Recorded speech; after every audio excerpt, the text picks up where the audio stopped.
Alright guys, welcome back to another episode of Access Builds. It's been a while since I've been able to get back on the car.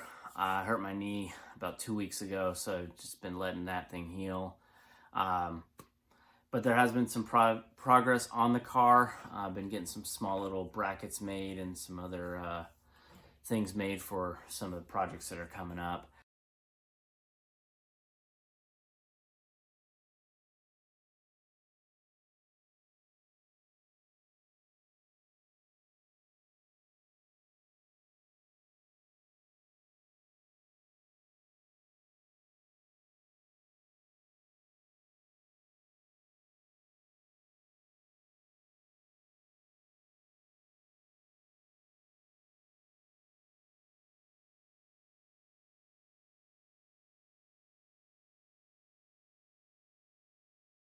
Alright, so one of the projects I've been working on is this mid-mount transmission mount.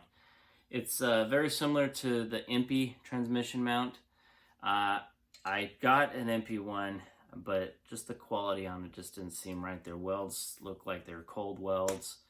Didn't seem like they were going to hold up. And then on top of all that, just their workmanship was just not all there. And I'm sure you guys are very much aware of MP products, so you know what I'm talking about. But in any case, I took a template off of their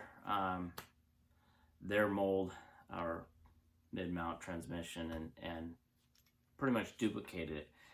The only thing I did add was these two mounts on the sides. And what those are for is my sway bar mount. I went with a 3/4 inch rear sway bar, and what it does is it actually goes back towards, or excuse me, forward towards the cab, and then comes across where these holes would be for the transmission. So I had to decide how to or what to do on this, and what I wound up coming away with is making some sort of bracket to mount to the bottom of this guy. And what that allowed me to do is put my bushings on both sides and still have my mid mount. Okay, so what I need to do now is get underneath the car, and I'm not going to be doing that tonight, but I do need to get underneath the car and test fit this, make sure the holes are big enough, and make sure that they're going to mount up. And if they are, then I can take this and paint it and then get this thing attached. Now with this project, I got longer bolts. I believe these are 8mm 1.25 thread. This will allow me to go all the way through the case. I'll be able to put a nut behind and a nut in front of the case, okay? And then I'll be able to mount my new transmission mount in that gap there, okay?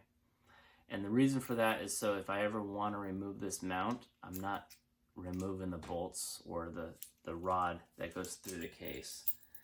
And I've heard some people have had issues with their bolts. Some people are just taking that nut off, attach the bracket, and put the nut back on. I've heard some people have had issues with that, so I'm going to try to double nut it, put the bracket on one side, and then finish off with another nut on the outside. So that's one of the projects I've been working on. Another project is getting some heaters / defrosters in the car.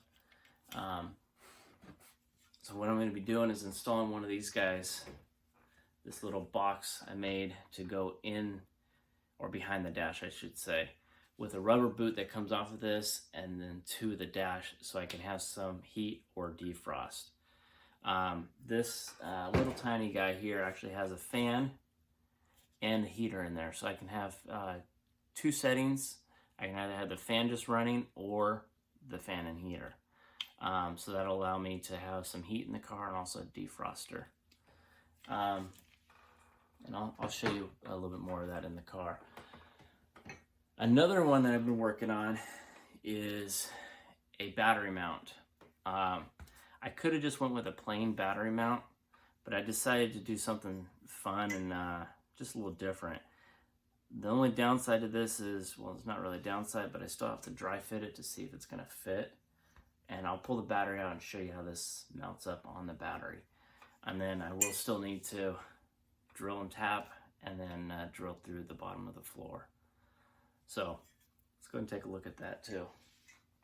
So I've had some small little projects I'm working on while my knee's down, but I really haven't been able to get anything bolted on or done on the car. So let me pull the battery out and you guys see that, and then see what I'm talking about as far as that defroster.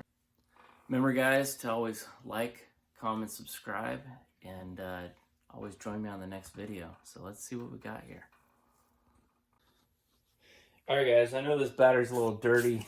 I have a cleaner one that's actually in the car. But this is, in essence, what it's going to look like.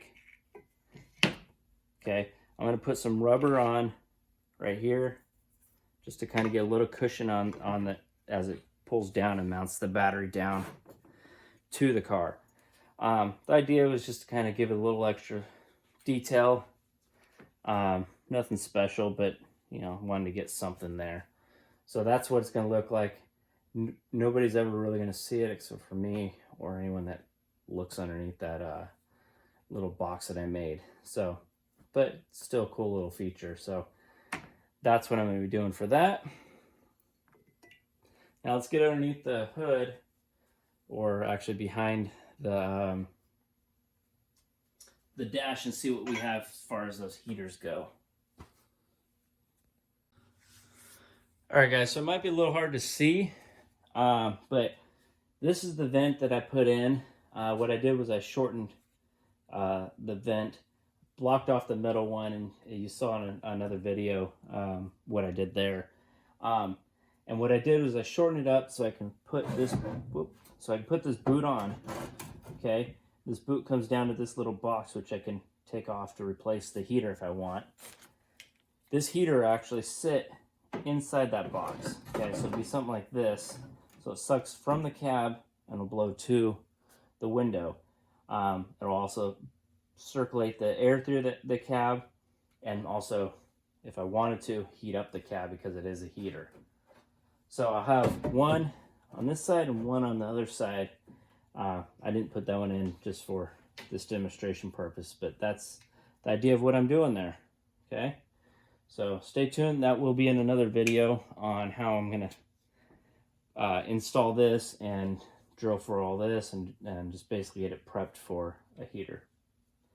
All right, let's get underneath the car and I'll show you what I mean by the sway bar interrupting that mid-mount. All right guys, so as you can see, I have the 3/4 inch sway bar mounted right there. And it comes across and it's mounted into the 2 frame horns, and obviously back to this side, okay? So that mount, that mid-mount transmission mount, goes right across these bolts right here, which in turn, you can see that, are in line with the sway bar. It's a little tough to see, but so anyways, like I said, I'm going to move those mounts out probably about 2 inches, and it'll be a little bit lower. I'm not too concerned about that. So I can put that mid mount in there. The mid mount will rest on the 2 frame horns, okay?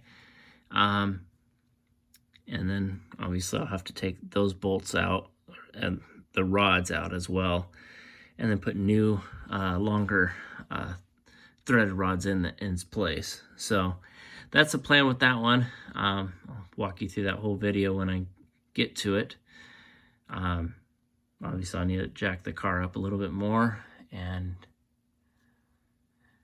then take those bolts out and basically dry fit it. So stay tuned for that one, and we'll show you all it needs to be done. Alright guys, thanks for joining me on another episode of Off Axis Builds.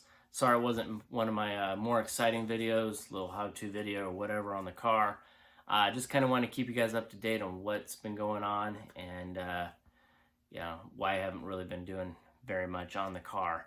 Like I said, I hurt my knee about 2 weeks ago, and it's been hard to get around underneath the car, inside, and sanding and all that. So anyways, I got that mid-mounted install coming up. I got that heater to install, that battery mount, and then a lot of other small projects coming up. Electrical, the doors, mounting the front windows, side windows, carpet in the trunk, full rest of the interior. So stay tuned for those videos. Remember guys, it's always built, not bought. See you on the next one.